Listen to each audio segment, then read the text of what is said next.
Hello. Yesterday we were talking about the end of the siege of Boston, and it was brought about mostly by the actions of a man by the name of Henry Knox. So I thought we'd talk about Henry Knox a little bit today. So Henry Knox was 28-year-old owner of a bookstore in Boston, and it wasn't a military man, had no military background whatsoever, but he loved reading about military history. So he stocked his store a lot of military manuals, a lot of military history, and it became a kind of like a hangout for the British officers. They would come in, sit around, drink tea, and maybe have an ale and read some books and talk about tactics and stuff like that. And Knox, he enjoyed this because he loved history, and especially military history, and so he learned quite a bit. And he also, that's where he met his wife, who was the daughter of a British officer. And the two of them married against the wishes of her father, and they lived happily ever after, by the way. So Knox, right after Lexington and Concord, he knew that trouble was going to happen. And so he closed the bookstore and moved his wife to Worcester, Massachusetts, west of Boston, because he didn't want her to be um, having to make the decision between her parents and him. And so she moved to Worcester with their family. So Knox was the one that made the proposition to Washington in November of 1775. Washington thought it was worth the effort and told him you can't spend any more than £1,000. And he ended up spending about £890 to move these cannons. So in the beginning of December, he heads out, goes to Fort Ticonderoga. He selects 59 cannons and assorted munitions and stuff. The average cannon weighed about 2,500 pounds, and the biggest cannons weighed over 5,500 pounds. And he selected larger guns because he knew Washington wanted to sit up on the hills and wanted to bombard the British fleet out in Boston Harbor. So he selects these cannons, loads them onto boats, and we're going to take a little slide down here. And so he's way up here in Fort Ticonderoga.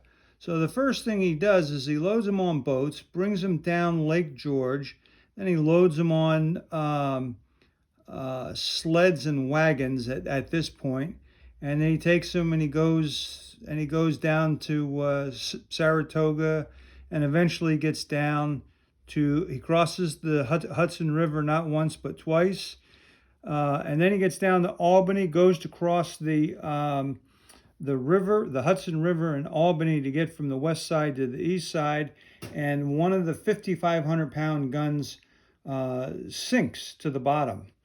Now it's December, it's January, it's cold, it's freezing, the river is frozen, and so they're dragging them across on sleds. One falls in. It takes them 2 days, but they raise it. I have no idea how they did that, ropes and stuff like that. They didn't have any cranes, that's for sure.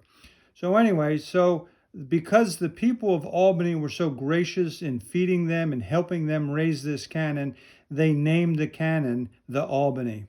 So he crosses the river, and then he starts the long trek across the Berkshire Mountains, which is very steep going up and very steep coming down. So the oxen worked very, very hard pulling them up the west side, and then they had to use ropes to slow them down, wrap them around trees so that they wouldn't crush the oxen and the men in the front. And they go the whole way over to Boston. So it's about 300 miles. So it was with these guns that drove the British out of Boston. So now he quickly becomes one of Washington's best liked colonels, and he's promoted to general.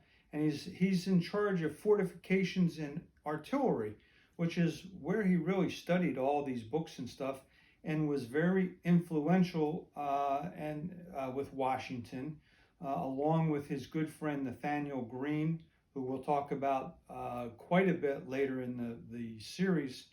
But Greene and Knox, they're young, they're energetic, they're smart, and Washington likes them, and so they move up through the ranks very quickly.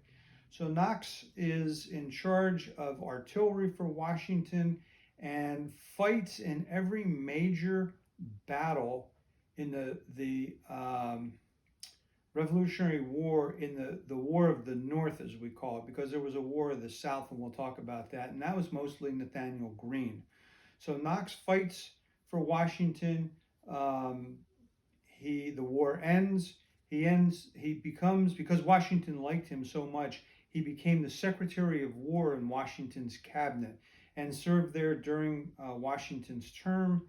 And he ends up moving to Maine, Thomaston, Maine, and quite a unique place. He has an island where he lived. He wasn't a very good businessman. He borrowed money for a couple businesses. They failed, and he died in bankruptcy. It was an amazing end to an amazing career.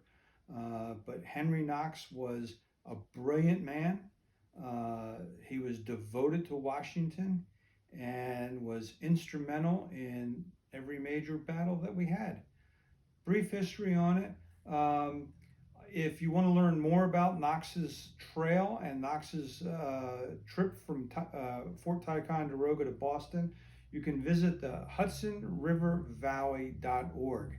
That's a website for the Hudson Valley, and they have a whole section on Henry Knox and his trip. So that's Henry Knox in a nutshell. By the way, he was a very rotund man. I met him in Philadelphia a couple of years ago in Independence Hall, and we had a jolly good time. So I hope you'll stay tuned for tomorrow. Tomorrow we're going to talk about battles. We'll start the Battle of New York. Have a good day.